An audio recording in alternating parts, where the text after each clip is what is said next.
ดีกินสามีเดือนนี่มันอยู่ไกลดาวเนาะทุกคนยินบ่เสียงอ่ะ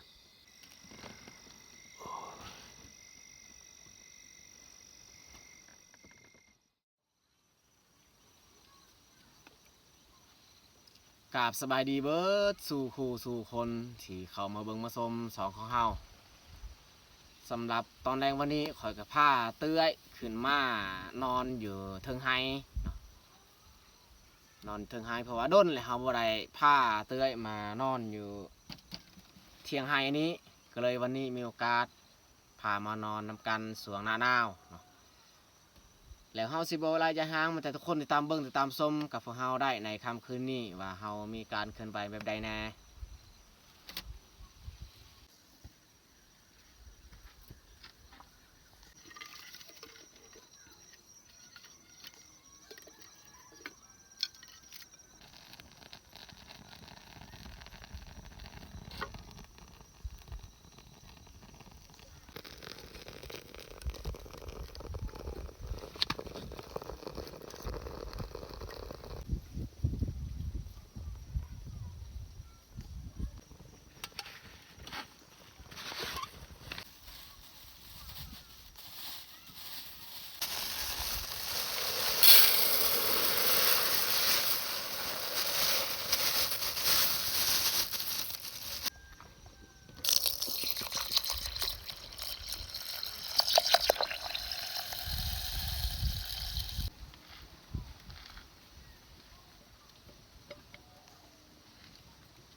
ข่อยสิเอาผ้าห่มอันนี้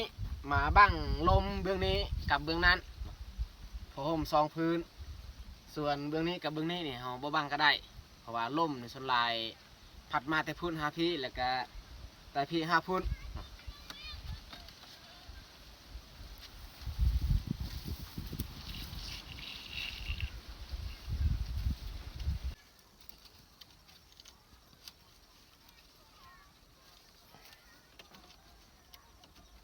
ผ้าห่มนี่ไว้แบบนี้ส่วนเบื้องลุ่มนี่เราต้องจิกเข้าแบบนี้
เอาผ้าบัดมาปูเพื่อบ่ให้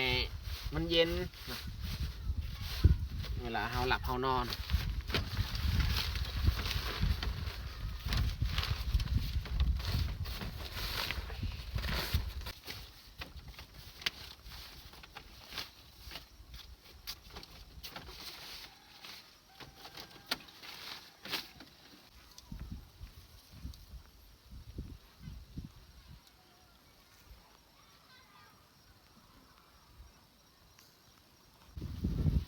เรียบร้อยคอยจัดที่นอนที่อยู่ถึงเที่ยงมันไทยที่พ่อกับแม่คุดแล้วก็มาตากไว้อยู่นี้คอยกับอาเต้ยเนี่ยบ่ได้คุดเพราะว่าพวกเฮา2 คนนี่แมนทางป่าเฮ็ดให้ก็เลยให้พ่อแม่มีเวลาว่างขึ้นมาคุดแล้วก็มาตากไว้อันนี้ก็ได้2 มื้อแล้วพ่อกับแม่ขึ้นมาคุดแล้วก็มาตากวันนี้พอดีเต็มพาบัตรมืออื่นบางทีพักพรมืออื่นมือฮือหอดมือต่อไปจึงคอยคุดต่ออีกเมื่อมันที่เพิ่นตากนี่แห้งก็ยัดใส่กระสอบแล้วก็เอาตัวไม้มาตากคืน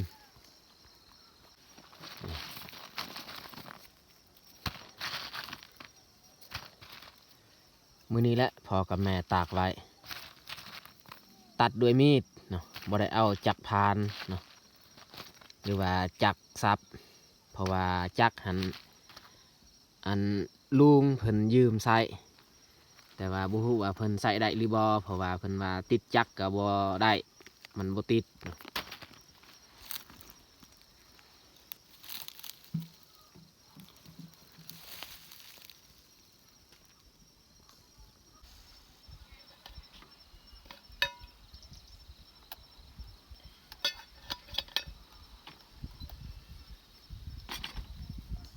ข้าวนี่สุกแล้ว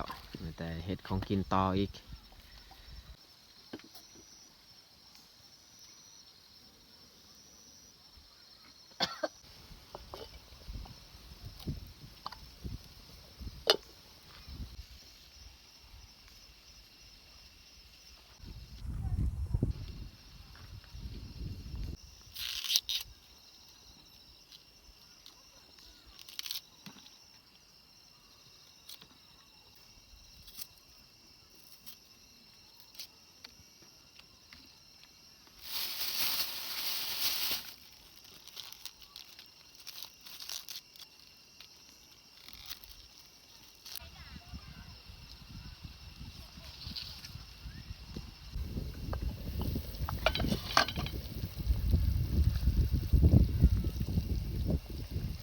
ต้มไข่2 ฟอง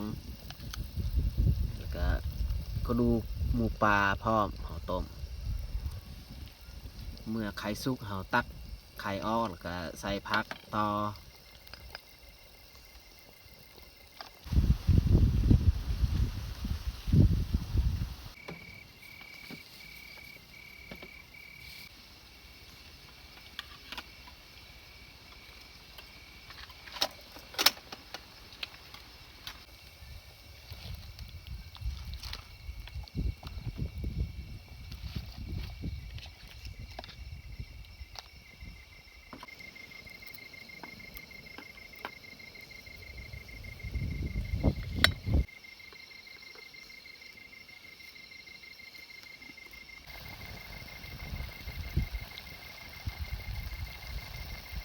ใส่น้ำปลาใส่แกงแล้วก็จงไว้ใส่แจวอีกหน่อยนึง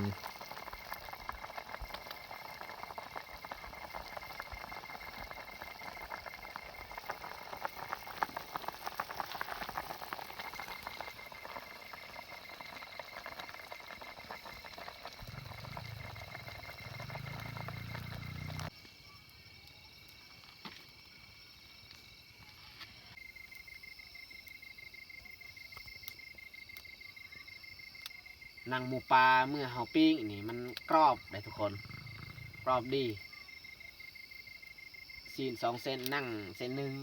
เอามาปิ้งกิน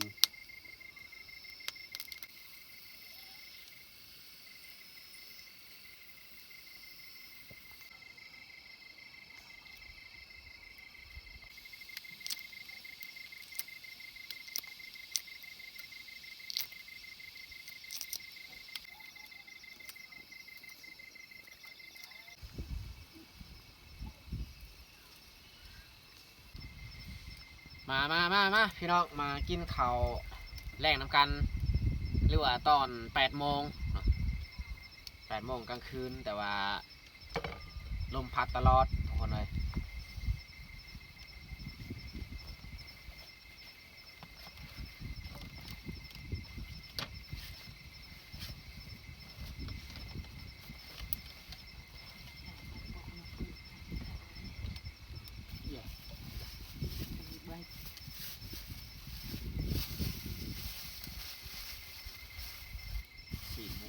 กรอบๆพี่น้องเอ้ย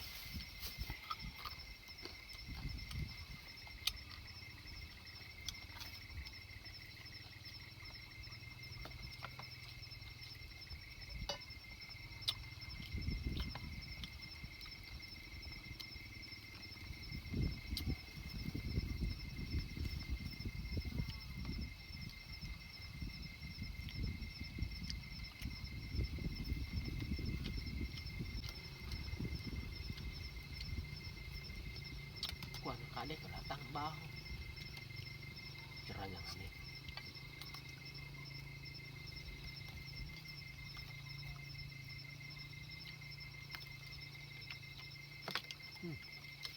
มะเขือดูดีกินสามี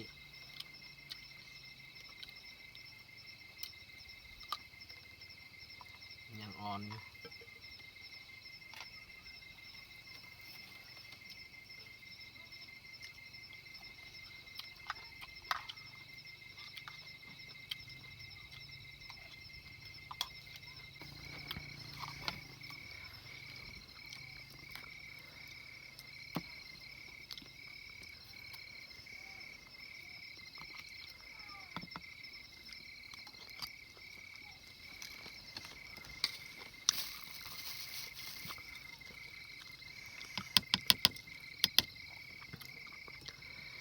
อยู่บ้านเฮาถ้าว่ามีตู้เย็นนี่ประเภทซีดนี่เฮาได้กินหลายคาบอยู่แต่ว่าไม่มีตู้เย็นก็เลยตากแต่ชิ้นแห้งกินชิ้นแห้งแบบนี้ละ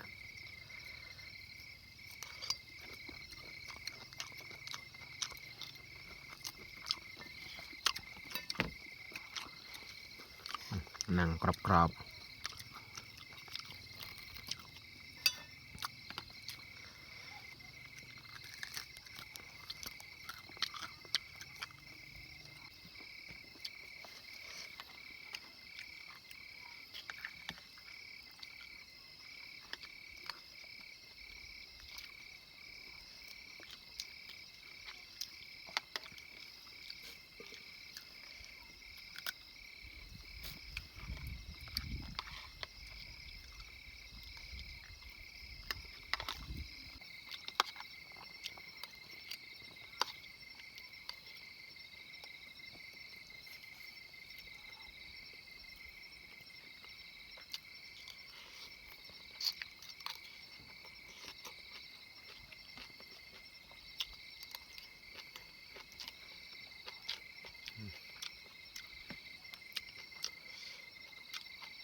กินไข่นี่ต้องใส่แจวนะมันจึงคักใส่แจวแบบนี้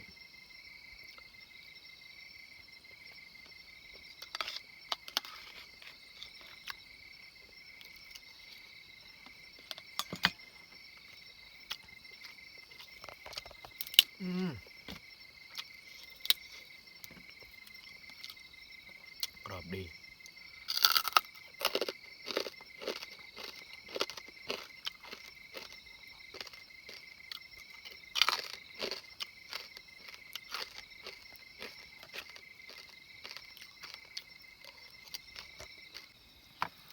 กินข้าวแล้วจึงคอยเลี้ยงดอมอีกส้มกับน้ำแกง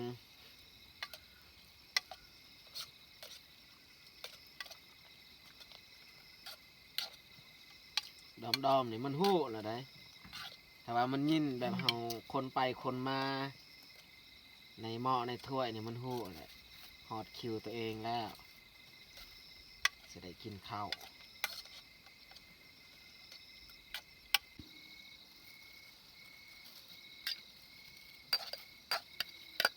เขาที่เฮาเลี้ยงดอมนี่เฮา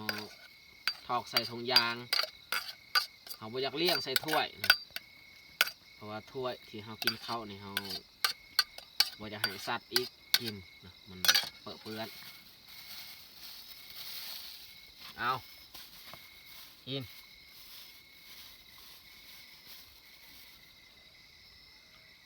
แต่ว่าข้าวเจ้านี่ดอมบ่มักปานใดถ้าว่าข้าวเหนียวนี่มันมักสุด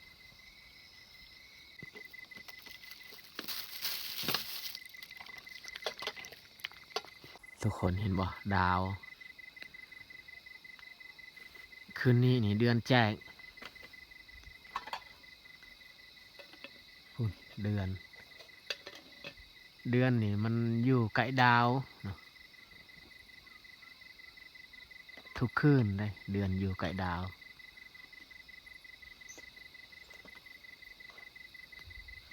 แต่ว่าเฮาถ่ายภาพลงลุ่มนี่เห็นมืดเนาะแบบว่ามันบ่แจ้งไม่แต่เฮาถ่ายขึ้นท้องฟ้าเฮาจึงเห็นแจ้งเนาะ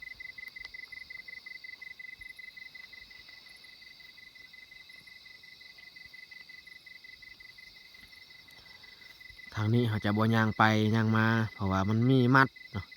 เฮาฮักกะใส่ขี้ไก่บางทีเนี่ยเขารู้สึกคันกันเลยมัดมันมากัดใส่โตเฮา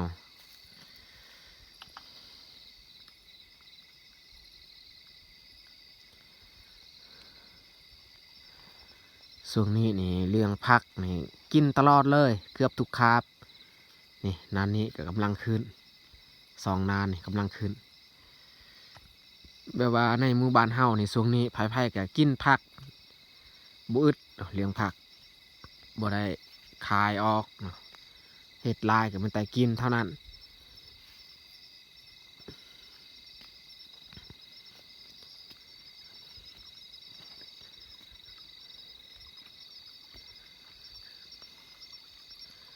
น้ำในน้องนี่ค่อนข้างหลายเนาะเพราะว่าเฮาใส่ท่อนี่ใส่ท่อมาปล่อยใส่ซองท่อถ้าว่าเฮาบ่ใส่ท่อนี่ดินมันกลืนน้ำเนาะมันกลืนน้ำ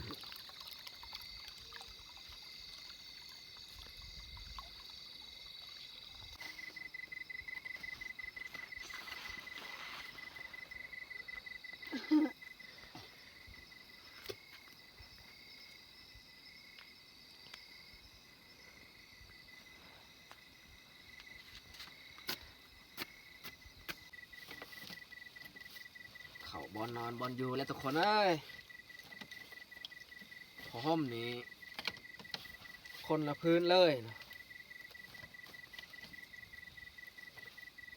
เบื้องนี้เขาก็บังลมเบื้องนี้ก็บังแล้วแล้วก็ช่วง8-9 โมงนี่ลมบ่ได้พัดก็ถือว่าอุ่นพอสมควรเฮานอน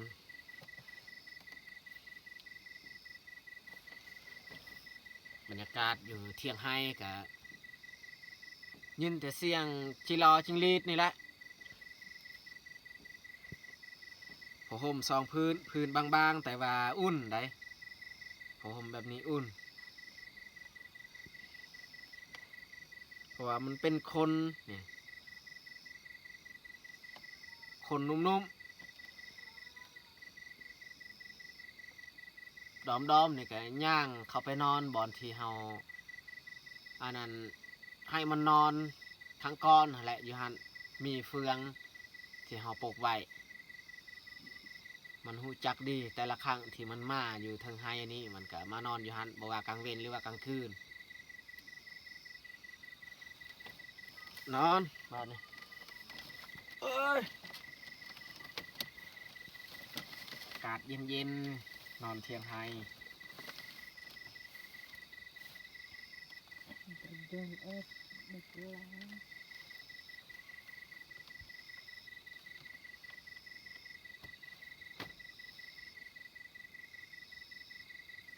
นอนฟังเสียงธรรมศาสตร์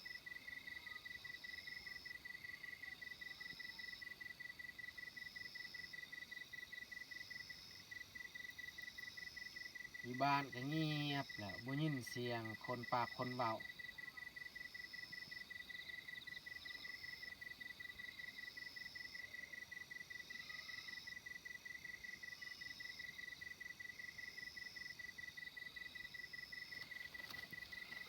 ปิดไฟแล้วก็นอนเลยทุกคนเลย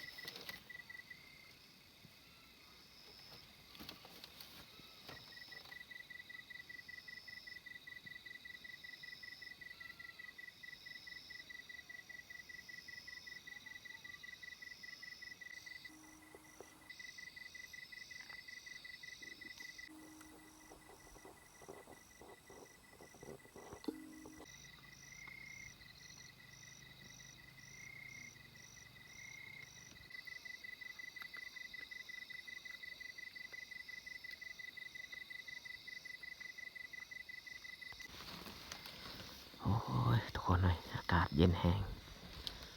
รู้สึกว่าตอนดึกนี่หนาวเข่าทุ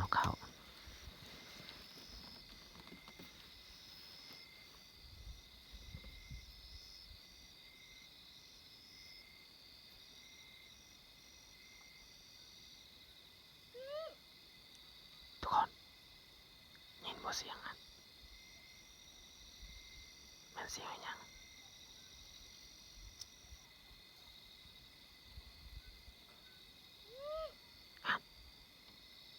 เสียงที่มันออกอันอยู่ถึงเตียงของพวกเรานอน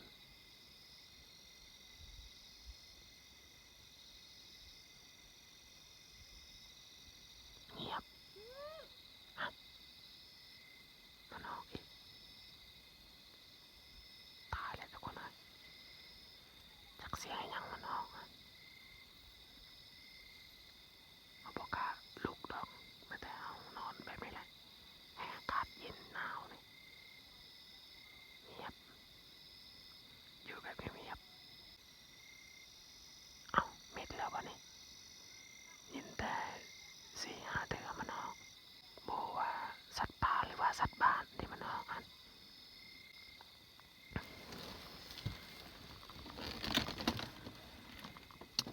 ส่วนอาเตยเนี่ยจะบ่ปลุกเลยให้มันนอนมันมาต้องยิน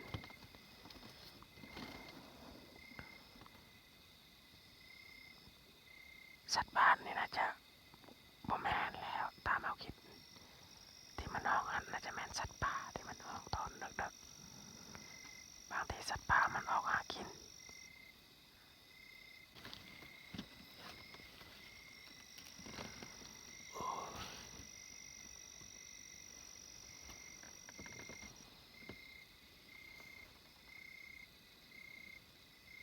อาเตยนี่บ่ยินเลยทุกคนเอ้ย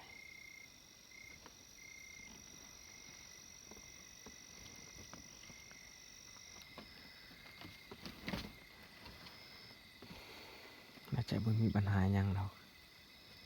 เฮานอนถึงเที่ยงแบบนี้นี่เฮาบ่ย้านปานใดบ่คืออยู่ในป่าเฮาย้านแห้งเลยทุกคนเลยคันในป่าเฮาได้ยินอิหยังที่แบบว่ามันแปลกๆนี่เฮาย้านแต่ว่าอยู่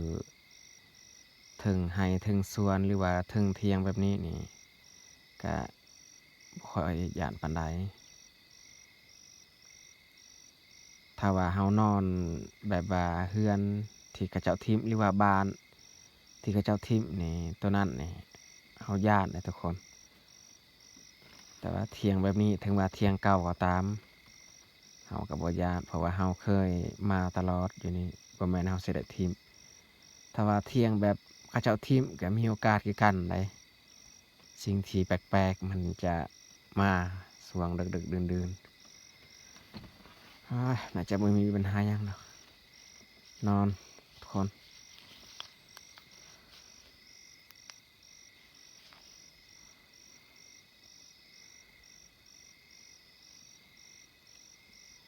อีกอย่างเฮานอน2 คนนี่รู้สึกว่าอบอุ่นแล้วก็ค่อนข้างปลอดภัยแน่ถ้าว่าคนเดียวก็ย้านคือกันเลยข้อยมานอนเที่ยงไร่นี่ก็2-3 เทื่อแล้วมานอนคนเดียว